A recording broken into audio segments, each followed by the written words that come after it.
안녕하세요. 3일 기도회에 오신 여러분을 진심으로 환영합니다. 오늘은 남의 유익을 구하라라는 제목으로 함께 은혜 나누기를 원합니다. 본문 말씀으로는 고린도전서 10장 23절부터 26절까지 있는 말씀을 함께 보시겠습니다.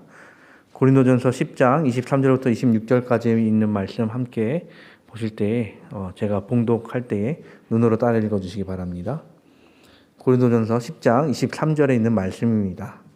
모든 것이 가하나 모든 것이 유익한 것은 아니요 모든 것이 가하나 모든 것이 덕을 세우는 것이 아니니 누구든지 자기의 유익을 구치 말고 남의 유익을 구하라. 무릇 시장에서 파는 것은 양심을 위하여 묻지 말고 먹으라. 이는 땅과 거기 충만한 것이 주의 것임이라. 바울은 인간이 가진 자유에 대해서 자주 언급합니다. 8장에서도 너희의 자유가 믿음이 약한 자들에게 걸려 넘어지게 하는 것이 되지 않도록 조심하라라는 말을 전하기도 했었습니다. 다시 한번 우리가 이 자유에 대해서 조금을 생각해 보겠습니다. 자유란 과연 무엇일까요? 자유란 내가 가고 싶은 곳을 가며 내가 먹고 싶은 것을 먹고 내가 하고 싶은 것을 하게 하는 것을 이제 자유라고 이야기할 것입니다. 이 외에도 여러 가지가 이제 자유로서 정의가 가능할 것입니다. 이런 것들을 이 여러 가지를 종합해 봤을 때 저는 이제 인간이 인간답게 해주는 것이 이제 자유라고 생각을 해봤습니다. 그래서 하나님께서는 이 세상 무엇보다도 인간을 아름답게 창조하셨습니다. 여기서 아름답다라고 하는 것은 외모만을 이야기하는 것이 아니죠. 인간이라는 그 존재 자체가 아름답다라는 것입니다. 인간이 만들어내는 것들, 그리고 인간이 살아가는 그 삶이라는 것 자체가 하나님께서 아름답게 하신 것입니다. 또 인간을 존엄하게 창조하심으로 하나님께서 인간을 위해 창조하신 모든 것을 누리며 살게 하셨습니다. 하지만 인간은 이를 포기했습니다. 하나님께서 인간에게 주신 자유의지로 죄를 선택했던 것이죠. 인간의 자유는 이제 앞에 나타난 여러 가지 선택지 중에 자기 마음에 드는 것을 고르는 것을 이야기합니다. 선택한다라는 것은 어떻게 보면 인간에게 있어서 썩 좋지 못한 것으로 생각될 수 있습니다. 왜냐하면 모든 것을 가질 수 없기에 선택하지 않은 다른 어떤 것은 포기해야 버리는 것이 되는 것이죠. 인간이 선과 악을 알고자 하여 포기한 것은 하나님과 함께 누릴 영원한 생명이었습니다. 이후 인간은 수고하여야 먹을 것을 얻을 수 있게 되었습니다. 만약 인간이 노는 것을 선택했다면 먹는 것을 포기해야 될 수도 있습니다. 인간의 자유의지는 당연하게도 언제나 옳은 것은 아니라는 것입니다.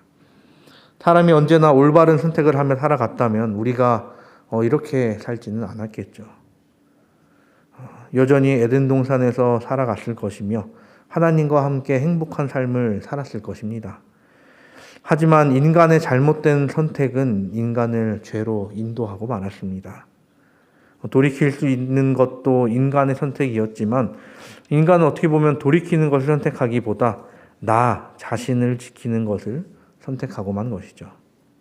그조차도 자신을 조금도 지켜주지 못했지만 말입니다. 자유롭게 살도록 창조되었고 그렇게 살려고 하는 인간이지만 과연 인간의 삶이 언제나 자유로울까 하는 생각을 하게 됩니다. 그렇지 못한 상황을 우리는 몇 가지를 알고 있습니다. 그중 하나를 보자면 감옥에 갇혔을 때일 것입니다. 그런데 대부분 이제 감옥은 본인의 잘못에 의해서 들어가게 될 것입니다. 예외도 있긴 하겠지만 누명을 썼다거나 옛날 같은 경우 저항 운동을 하다가 감옥에 들어가는 경우가 있긴 합니다만 기본적으로 이 형법을 어겼을 때에 감옥에 들어가게 됩니다. 누군가를 해쳤다거나 누군가의 금품을 갈취했거나 하는 등 말입니다. 내가 누군가의 자유를 뺏은 만큼 본인의 자유를 제한당하는 것을 여겨야 한다는 것이죠. 예전에는 시설도 안 좋고 이 감방에 들어간다는 것을 이제 콩밥을 먹는다라고 이야기할 정도로 생활이 썩 좋지 않았습니다. 근데 지금은 이제 범죄자들의 인권이 이야기되면서 이 시설도 조금씩 바꿔 나가고 있다고 합니다. 그 이유는 이제 징벌례보다 교화에 초점이 맞춰져 있기 때문이라고 하죠. 그래도 결국 사람의 자유를 제한합니다. 그리고 그 제한함으로 인해 이 사람이 그 안에서 반성하게 하고 사회로 복귀해서 사회의 구성원으로서 다시금 살아갈 수 있도록 한다라는 것이죠. 또 이것 말고 사람의 자유를 빼앗기는 곳을 이야기해 보자면 아마 군대일 것입니다. 군대는 이제 감옥도 아닌데 뭔가 많은 자유를 뺏긴 것처럼 느껴지는 곳입니다. 왜냐하면 이제 군대는 연대가 되어야 하기 때문이죠. 명령을 따라서 작전을 수행해야 하고 전우들과 연대가 되어야 그 작전 수행이 가능해집니다. 내가 하고 싶은 대로 해버린다면 나 하나 죽는 것에서 끝나지 않을 수 있다라는 것이죠. 나로 인해 우리 진의 위치가 발각돼 버리면 그 부대가 전멸 혹은 포로가 돼버릴 수 있기 때문입니다. 어떻게 보면 이 군대라는 곳이 사람의 자유를 뺏는 곳이 아니라 이 전쟁이라는 것이 자유를 뺏는 곳이 돼버리는 것이죠. 지금 지금 전쟁이 항상 진행되고 있는 우크라이나를 보면 민간인들도 그 전쟁으로 인해 자유를 빼앗기는 것을 보게 되죠. 그렇게 군인들은 자국민들의 자유를 위해 목숨을 걸고 전쟁에 임하게 됩니다. 근데 이 두 가지보다 더 본질적으로 자유를 뺏기는 것이 있습니다. 그것은 바로 죽음의 상태인 것이죠. 평생을 법에 저촉되지 않게 살아가면 감옥에 갈 일이 없을 것입니다. 감옥에 갇혀본 사람보다 감옥에 갇혀보지 않은 사람이 당연히 많습니다. 아니, 평범한 사람이라면 감옥이 어디인지도 모르고 감옥 근처도 가보지 않았을 것입니다. 군대도 솔직히 우리나라와 같이 징병제 국가가 아니고서야 대부분 경험하지 못할 일이기도 합니다. 군대에 징집되더라도 전쟁의 경험은 더더욱 없기도 하고요. 근데 모든 사람에게 이르는 자유가 없는 상태가 바로 이 죽음이라는 것입니다. 바울은 오늘 본문 첫 절에 이야기합니다. 모든 것이 가하나 모든 것이 유익한 것이 아니요 모든 것이 가하나 모든 것이 덕을 세우는 것이 아니니. 물론 이 말씀을 오늘 이야기하는 이 자유에 관한 이야기만 하는 것이 아닙니다. 또 자유에 관하여 이야기하더라도 이 앞부분과 뒷부분을 봤을 때 먹는 것에 대해서 좀 이야기하는 부분이 있기도 합니다. 그런데 인간에게 있어서 음식이라는 것은 결국 생명과도 같은 것이기에 결국 우리 삶에서 내가 무엇을 선택하여 살아갈지를 생각해 봐야 한다는 것이죠. 방금 모두가 이르는 죽음에 관해 이야기를 했습니다. 죽음이라는 것이 무조건 자유가 없는 상태가 아닐 수도 있긴 합니다. 죽으면 아무것도 할 수 없는 상태임은 당연하죠. 그런데 병에 걸려 고통 가운데 살아가는 사람에게는 결국에는 그가 맞이할 죽음이 고통에서 벗어나는 자유의 상태가 될 수도 있긴 합니다. 물론 그렇다고 해서 병이 나은 것도 아니고 내가 자유로이 무언가를 할 수 있는 상태가 아닌 것도 마찬가지입니다. 또 한평생을 고되게 살아온 사람에게는 쉼이 될 수도 있으므로 이제 자유로움을 이야기할 수 있을 것입니다. 근데 이 또한 무언가를 누릴 수 있는 상태가 아니기에 자유라고 이야기하기 힘들 것입니다. 이러한 것이 있지만 인간이 죽는다라는 것은 정말로 아무것도 할 수 없는 상태임을 우리는 잘 알고 있습니다. 그래서 인간이 죽음으로 뺏기는 자유는 정말 큰 자유를 뺏기는 것이죠. 사랑하는 사람을 더 이상 볼 수 없고 맛있는 것을 더 이상 먹을 수 없는 상태가 돼버립니다. 살아생전에 얼마나 많은 돈을 가졌다 할지라도 그 돈으로 무엇도 할 수 없는 상태가 돼버리는 것이죠. 물론 그 사람이 원하는 곳에 묻힐 수는 있을지 모르나 그렇다고 해서 그 상태에서 그 사람이 가고 싶은 곳을 갔다라고 표현하지는 못할 것입니다. 근데 가장 중요한 것은 더 이상 그 사람은 무언가를 선택할 수 없는 상태가 되어버린다는 것입니다. 그리고 그 상태에서 선택할 수 없는 가장 큰 것은 그리스도를 선택할 수 없는 상태가 되어버릴 수도 있다라는 것이죠. 이것이 무엇을 의미하느냐 하면 더 이상 죄에서 벗어날 수 없게 될 수도 있다는 것입니다. 우리가 구원을 얻는 방법은 예수 그리스도를 개인의 구주로 받아들이고 그에 대한 믿음을 갖는 것, 또 그 그리스도라는 이름에 합당한 삶을 살아가는 것으로 이루어집니다. 그리스도께서 우리를 의롭다 칭해 주시고 우리의 삶 속에서 그리스도와 합하여 사는 삶으로 인해 우리가 성화의 단계를 거쳐 영화의 단계로 나아가게 됩니다. 물론 우리가 개인의 능력으로 이에 이르를 수는 없습니다. 하지만 죽어버린다면 이를 첫 단계조차 가지 못할 수 있다라는 것입니다. 아주 먼 옛날 예수 그리스도에 대해 모르고 죽은 사람들은 그의 양심에 따라 심판을 받을 것이다 라고 이야기를 합니다. 그런데 현대를 살아가는 사람들에게는 이에 대한 가능성도 참 적죠. 그에게 전해지는 복음과 진리를 본인 스스로가 거부하고 또 거부하다가 결국 구원의 실마리를 조금도 발견하지 못한 채 죽음을 맞이할 수도 있다라는 것입니다. 모든 사람에게는 기회가 있고 가능성이 있습니다. 그런데 자신이 가진 기회와 가능성을, 그 자유의지를 어떻게 사용하고 무엇을 선택하면서 살아가는가가 중요한 문제라는 것이죠. 그렇다면 우리는 우리에게 주어진 그 기회와 가능성, 그리고 자유의지로 무엇을 선택하면서 살아가야 할까요? 23절에 있는 말씀을 다시 한번 보겠습니다. 모든 것이 가하나 모든 것이 유익한 것이 아니요 모든 것이 가하나 모든 것이 덕을 세우는 것이 아니니. 우리가 기억해야 하는 것은 모든 것이 가하나라는 말씀이 아닙니다. 우리가 기억해야 하는 것은 그 뒤에 오는 모든 것이 유익한 것이 아니라는 말, 그리고 모든 것이 덕을 세우는 것이 아니라는 말입니다. 그냥 세상을 살아가는 사람이라면 뭘 하든 크게 문제될 것이 없을 것입니다. 물론 그렇다고 해서 그들이 완전히 자유롭다라고 하는 것은 아니며 그리스도인이라고 해서 문제될 것이 많다라고 이야기 드리는 것은 아닙니다.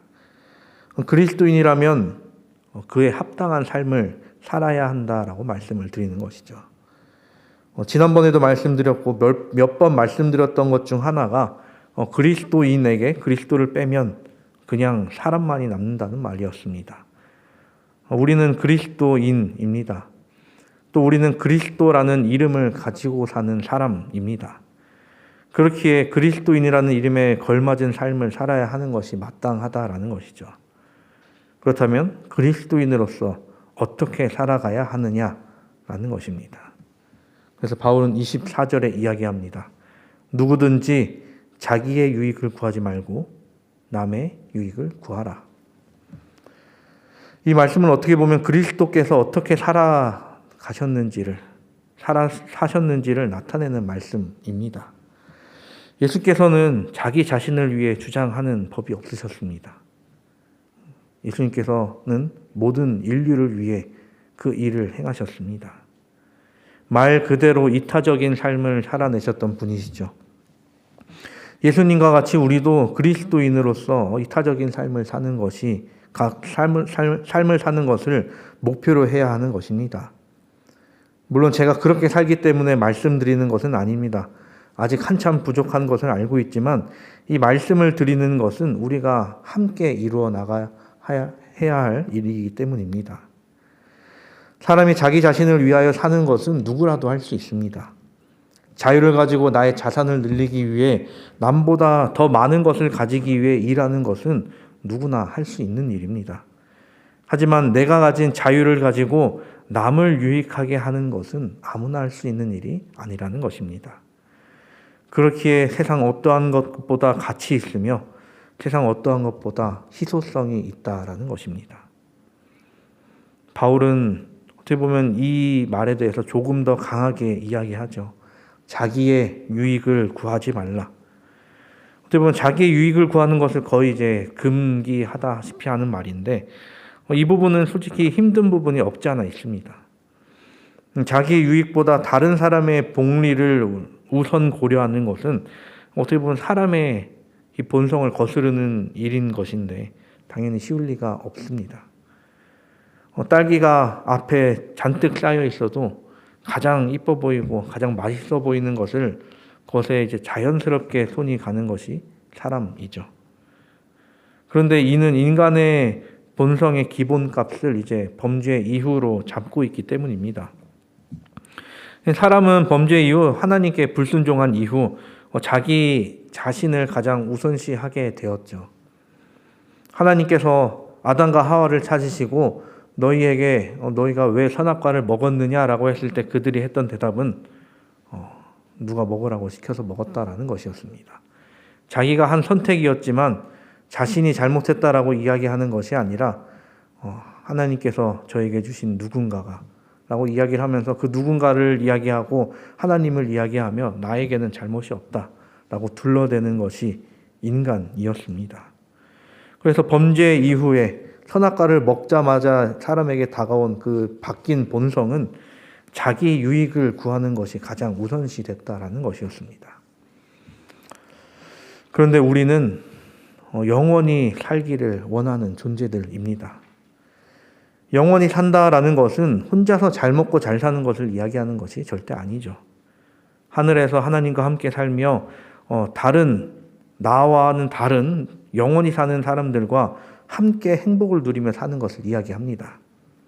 이를 위해서는 당연히 창조되었을 때의 품성을 가져야 하는 것이 마땅한 것이죠. 그렇다면 사람이 창조되었을 때의 품성은 어떠했을까요? 그 품성이 바로 예수 그리스도의 품성과 같았을 것입니다. 자기의 유익을 구하지 않고 남의 유익을 구하는 삶, 그것 말입니다. 근데 그러한 삶은 하늘에서만 살 수 있는 것이 아니라 이 땅에서도 살 수 있다라는 것이죠. 우리는 우리의 자유로 어떤 것을 선택하며 살아가실 것인가요? 1875년 1월 14일 독일 알자스로렌 지방에서 한 사람이 태어납니다. 그는 저명한 신학자였으며 음악가였고 철학자이자 의사였습니다. 그의 이름은 알베르트 슈바이처였습니다. 네덜란드의 간호사 마리아 제이 라헨디크라는 사람은 슈바이처에 대해서 이렇게 이야기합니다. 그는 진정 독일 셰퍼드와드 같은 사람이다. 슈바이처는 프랑스인처럼 매력적이면서도 독일인처럼 강직하다. 지난 14일 안식일 기도력에 이 슈바이처의 삶을 이야기하는 것을 듣고 이에 대해서 조금 관심을 다시 갖게 되었습니다. 이제 어렸을 때 이제 위인전으로 보던 사람인데 이제 커서는 이 사람에 대해 별로 관심 가질 일이 없었죠. 그의 바울이 이야기하는 그러한 삶을 살았던 한 사람이었습니다. 남의 유익을 구하며 사는 삶, 그건 말입니다. 슈바이처가 태어난 곳은 독일이었지만 이제 프랑스와 접경 지역에 태어나 자랐기 때문에 이는 프랑스어도 잘했다라고 합니다. 그에 대해 유복한 집안에서 태어났다라고 알려져 있으나 실제로는 그렇지 않았을 것이다라고 이야기를 합니다. 이 알자스 로렐이라는 지역이 카톨릭이 초강세인 지역이었고 슈바이처의 아버지는 아주 작은 교회를 담임하고 있던 개신교 목사였기 때문이었습니다. 그런데 이 슈바이처는 정말 많은 재능을 가진 사람이었습니다. 지금은 한 개의 박사 학위도 가지기 힘들지만 슈바이처는 24살에 임마누엘 칸트 연구로 철학 박사 학위를 받았다라고 이야기를 합니다. 저는 24살에 아직 대학교 3학년이었는데 말입니다. 그렇게 철학 박사 학위를 얻고 이듬해에 복음서 연구로 신학 박사 학위를 취득하게 됩니다. 24살, 25살 이렇게 이야기를 하는데 저는 군대를 갔다 왔다라고 이야기를 할 수 있지만 슈바이처도 군복무를 이행했다라고 합니다. 무엇 하나 이 사람에게 이길 수 있는 것이 없는 저였던 것입니다. 게다가 이 사람은 오르간 연주 실력이 매우 출중했다라고 이야기를 합니다. 이 사람은 2개의 세계대전을 경험하는 상황 가운데서 슈바이처가 이 사람이 선택했던 것은 남을 위하여 사는 것이었습니다. 자신이 가진 재능으로 그 재능을 뽐내며 살 수 있는 사람이었지만 그 재능을 뽐내기보다 그 재능을 다른 누군가를 위해 사용하기를 선택했다는 것이죠. 1913년 슈바이처는 부인과 함께 프랑스령 적도 아프리카의 랑바레네라는 곳으로 가서 정글 의료소를 차리게 됩니다. 그곳은 이제 현재 가봉이라고 불리는 곳이죠. 당시에 많은 유럽인들은 이제 아프리카를 1차 세계대전 때는 제국주의 때문에 많은 아프리카를 이제 식민지로 삼았던 때였습니다. 그리고 본래 거주하고 있던 흑인 원주민들을 백인에 비해 저급한 인간, 뒤떨어지는 인종으로 멸시합니다. 기본적으로 유럽은 카톨릭이든 개신교이든 기독교인들이었죠. 그런데도 사람을 차별하면서 예수님께서 말씀하셨던 내 이웃을 내 몸과 같이 사랑하라라는 그 가르침을 조금도 따르지 않았던 때였습니다. 그런 가운데 슈바이처는 원주민을 치료하기 위해 나서게 됩니다. 그의 헌신적인 의료 활동으로 많은 사람이 건강을 회복하게 되자 그곳에 살던 원주민들은 슈바이처를 이제 오강가라고 부르게 되는데 이제 마법사라는 뜻을 갖고 있었다고 합니다. 그의 손을 거치면 많은 사람이 되살아났기 때문이었습니다. 1차 세계대전이 끝난 후 의료소가 있던 랑바레네가 프랑스령으로 편입되자 그는 자신이 가지고 있던 독일 국적을 프랑스로 바꾸게 됩니다. 이후 얼마 뒤 세계 2차 대전이 발발했을 때 그때도 역시 물론 고생했지만 그때가 돼서는 연합군 그리고 추축군 모두 그의 병원을 지키려고 보호해 나섰기 때문에 무사했다라고 알려져 있죠. 슈바이처는 1928년에 괴테상을 수상했으며 1952년에는 노벨 평화상을 수상하게 됩니다. 그리고 그는 1965년 9월 4일 90세로 죽음을 맞이할 때까지 모국 땅이나 유럽 땅을 조금도 밟지 않고 이 아프리카에서 계속해서 머물렀다라고 합니다. 그리고 평생을 바친 병원 옆에 무덤에 묻히게 되죠. 그의 아내, 간호사로서 함께했던 그의 아내도 그곳에 묻혔으며 그의 딸도 아버지의 뜻을 이어받아 아프리카에서의 의료봉사를 하다 살다가 아버지와 같은 나이인 90세에 사망했다라고 이야기를 합니다. 슈바이처에 대해서 많은 사람들이 이야기할 때 위대한 의사는 아니었지만 위대한 의료봉사자로서 사람들에게 기억이 됩니다. 물론 최근에는 그에 대한 이름이 거의 거론되지 않습니다. 서양에서는 그의 모국인 독일 외에는 그의 존재를 잘 모른다라고도 이야기를 합니다. 어떻게 보면 현대의 흐름에 걸맞지 않은 사람이기 때문이지 않을까 생각을 해봅니다. 현재는 남을 유익하게 하기보다 자기의 유익을 위하여 사는 삶을 살아가는 게 현대인들인데, 그리고 개인의 업적을 세워야 더 빛나는 사람처럼 보이는 사람인데 슈바이처는 전혀 그들과 부합하지 않기 때문인 것이죠. 슈바이처의 삶을 보면서 우리가 그와 같이 되자라고 말씀드리는 것은 아닙니다. 그런데 사람이 범죄 이후 본성이 죄로 물들었다 할지라도 사람은 이타적으로 살아갈 수 있다라는 것입니다. 예수님께서 이 땅에 오셔서 보여주신 사역은 사람이 할 수 없는 것을 보여주신 것이 아니었습니다. 물론 신적인 능력, 즉 기적과 같은 능력을 우리에게 보여주시긴 했지만 그것이 절대 이루어질 수 없는 일인가라고 하면 실제로 기적과 같은 일이 이 땅에서도 일어나고 있는 것을 우리는 전해 듣습니다.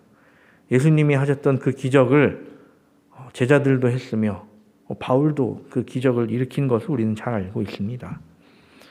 예수님께서 우리와 함께 하신다면 우리가 불가능할 일이 없다는 것을 우리는 잘 알지만 우리가 믿지 않고 나아가기에 그러한 일이 일어나지 않는 것일 뿐인 것이죠.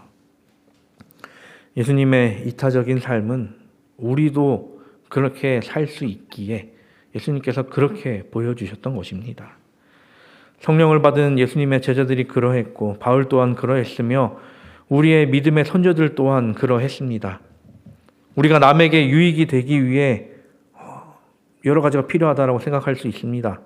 나는 아직 부족하기에 그 일을 하기에 모자랍니다라고 생각할 수 있죠. 그런데 예수님께서는 완전한 자를 찾지 않으신다는 것입니다. 우리가 고린도전서 1장에서 읽었던 말씀이 있습니다. 하나님께서 세상에 미련한 것들을 택하사 지혜 있는 자들을 부끄럽게 하려 하시고 세상에 약한 것들을 택하사 강한 것들을 부끄럽게 하려 하시며 우리에게 있는 부족함은 하나님께서 채우실 것입니다. 사랑하는 우리 성도 여러분, 예수님께서 내신 길을 우리 또한 걸어 나가게 되기를 간절히 바랍니다. 그리고 오직 그리스도만이 우리의 모본으로서 살아가게 되기를 또한 간절히 바랍니다. 제자들도 바울도 여러 믿음의 선조들도 아까 이야기했던 슈바이처도 결국 예수 그리스도께서 가신 그 길을 간 것입니다.